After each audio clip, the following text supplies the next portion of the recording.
Hello, my name is Joe Harris, and I'm here today to talk to you about a project I'm starting for a class called Creating Communities and Coalitions.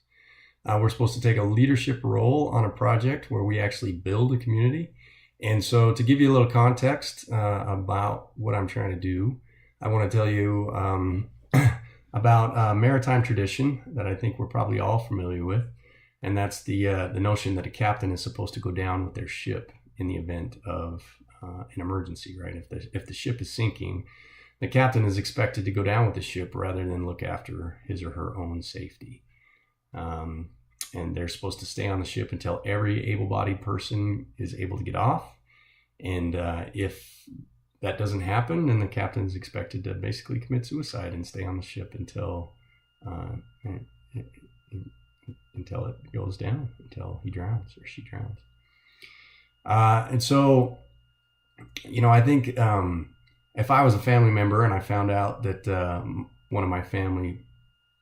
person in my family died, and the captain of the ship got off in time to save their own life when my family member died, I could imagine that I would be pretty upset over that, right? Here's the captain, that's their responsibility. They're supposed to take care of the passengers, and they have a duty to put the passengers' needs before their own, because they're an authority figure and they're making the decisions. Passengers don't have any decision-making authority over where the ship sails or anything like that. So, but I do wonder, if it's fair to hold the captain accountable for everything that happens on the ship. The captain just doesn't have that much control, and there are things that happen way outside the control of the captain. And so to hold the captain accountable is somewhat suspect, in my opinion.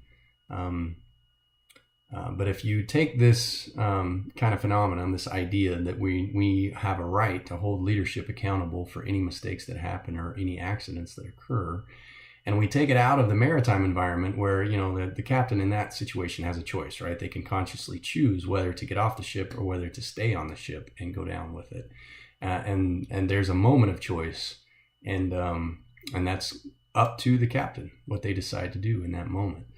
My background is in wildland fire, and there often is not a decision point right there that we can hold people accountable for.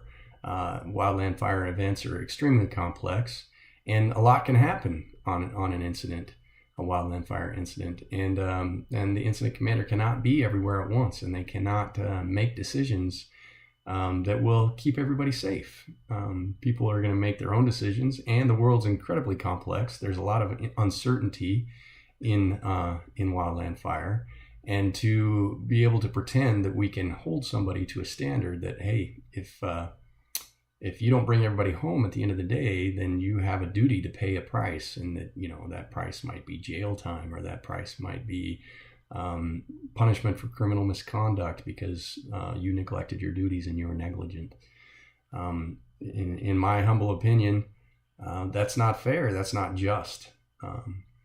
And so in 2001, we had a situation where we had 4 firefighters die, and the incident commander, the person in charge of the fire, was held accountable and was charged with 14 different counts of criminal misconduct.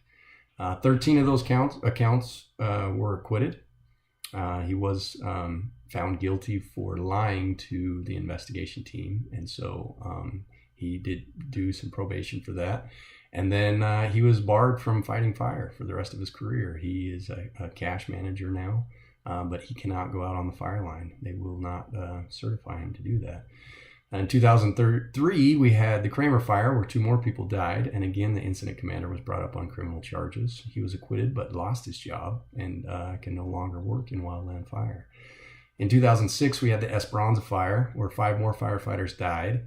And on this incident, people just decided they weren't going to talk to the review team at all. They got a lawyer and said, you're going to talk to my lawyer, and I just don't feel like the Forest Service has my back.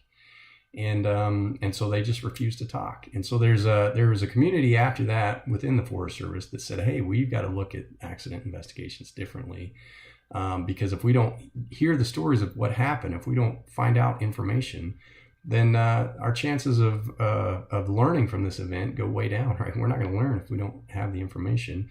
And so our chances of repeating the same mistakes go way up, right?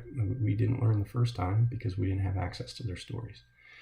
So there is a community within the Forest Service that is trying to change the culture of the Forest Service and is trying to say, hey, look, this is an extremely complex environment, and we cannot hold one person solely accountable and responsible for everything that happens on the fire line. It just isn't going to work.